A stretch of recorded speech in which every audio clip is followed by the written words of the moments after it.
Welcome to Homestead Reptile. We're going to be looking at a group of babies, and I'm going to be showing you what I look for structure-wise and color-wise when I'm grading them. So look for head, dorsal, and neck.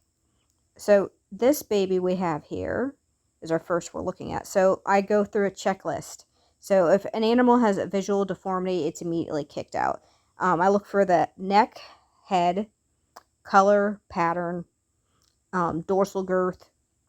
There's a lot that when a baby hatches out, you can immediately say the neck structure. If the neck is pinched and narrow, that it's never growing out of that. That's the way it's always going to be. If the dorsal is very narrow, it's always going to be that way. You can tell certain things when the baby's hatched out that that's a permanent attribute to its body, and you might not want to have that baby in your program, or you try to breed away from that from your next pairing. So this guy we have here. So head, he has a decent head, especially for a phantom Dalmatian. He has a decent head. His neck is a tad bit pinched, especially when you see this upcoming baby I'm going to show you. His dorsal is okay. His color and patterns are amazing, and this is the grade I'm going to give this guy. So, head structure, I give a B. Neck, C. Dorsal girth, C. Pattern, A.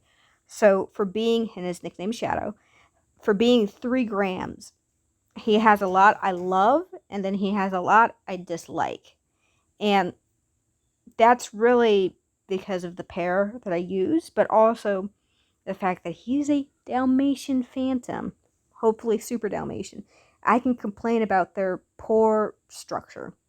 They normally have very narrow dorsals, very pinched necks, and poor head structure. But this guy, he's better than most. I'm trying to work for bettering my groups. So this guy's head is decent. I actually like his head. I think he's going to be a decent looking guy.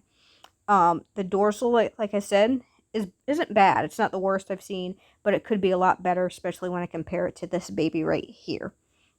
So this guy, whoa, look at this. This guy is also a very young baby. I believe he's 4 or 5 grams, but that head, you can tell the difference. That head is nice. That dorsal is wide, wide dorsal. That neck is nice, wide, and flat. No pinching. That's just a great structure to this animal.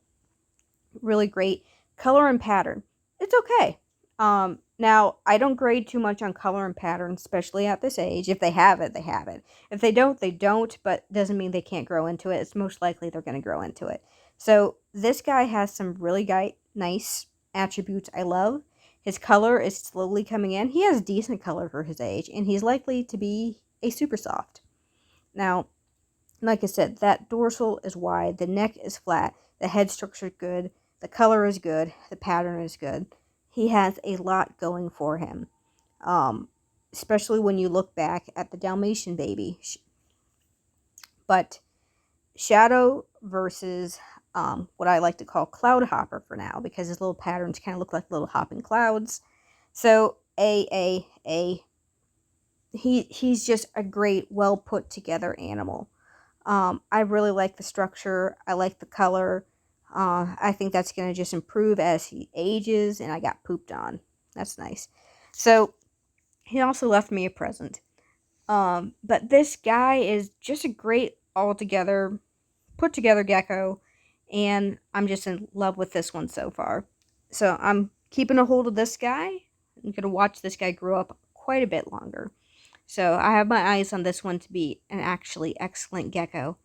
And then you can really see the difference in the neck. You can see how this one's a little bit more pinched, and how that dorsal is a little bit more shallow compared to this guy's thicker neck, flatter neck, and, girthier dorsal. You can really see the difference between these two. But you can definitely see it there. How that one, Cloud Hopper, has a much better body. And now we have this guy. So this guy is pretty good looking. So I don't like his head. I wish that head structure was a lot better. Could develop a little bit more as he ages. We'll have to see. But his color is very intense. I'm very surprised at this age. His pattern is actually looking quite good for his age as well. He has a very interesting head. He has a great neck. and he has a pretty decent dorsal. So it's not as thick as his older brother, but it's not bad. He's actually a very good, well put together gecko. So I think his small head has to do with his hatching. So he hatched during the heat wave, and I think that just probably decreased his crests. So I'm thinking it was the heat wave that made his crest quite small, because his siblings have pretty good heads compared to him, and he hatched early. So I'm thinking it's that. But besides that, there's a lot of things I really like about this guy. So head structure is a C. Neck structure is A. Dorsal girth, I would put A. And he's a very well put together gecko. So this guy right here, who I've nicknamed Mystery, this guy is an odd case. So I'm not really giving him much of anything on color, because I don't really know his true color. But you can see he has a really good head for this age, much better than that one you saw originally. You can also see his neck is good, it's flat. Dorsal, the girth is actually better than his older brother. But I don't really know his true color, so I can't really grade that yet. But there's a lot structurally I like about this particular baby. He's well put together physically. He has a good body. He has a good head. I can really see those crests really developing. But there's a lot I like about this particular baby. So this baby, I would give a slightly higher ranking than that other baby named, what did I call him? Arrowhead. So Arrowhead doesn't have, his head is not as nice. And Arrowhead is older than this baby. This baby's 2 grams, and Arrowhead is about 3 grams. So he's older than Mystery. And I think it's just due to hatching early. I think he would have had a very nice head if he didn't hatch early. So head structure, I give a B. Neck, A. Dorsal girth, I love it. Color,